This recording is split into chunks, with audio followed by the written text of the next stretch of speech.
നാട്ടിക തട്ടുപറമ്പിൽ മാറാട്ട് വേട്ടുവന്ത്ര താണിശ്ശേരി വെൽവെട്ടിക്കാവ് ശ്രീ ഭഗവതി ക്ഷേത്ര മഹോത്സവം ആഘോഷിച്ചു.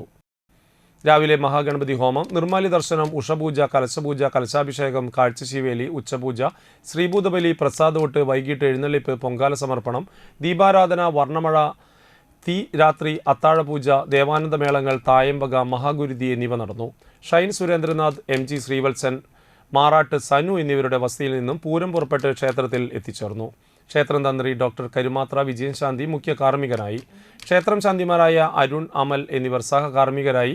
ക്ഷേത്രം president Shine Surendranath, secretary Abhilash Thattuparambil, treasurer Venugopalan Thattuparambil, vice president ജ്യോതി തട്ടുപറമ്പിൽ, ജോയിന്റ് സെക്രട്ടറി വിജയരാഘവൻ തട്ടുപറമ്പിൽ എന്നിവർ ചടങ്ങുകൾക്ക് നേതൃത്വം നൽകി. നിരവധി ഭക്തർ ചടങ്ങുകളിൽ പങ്കെടുത്തു.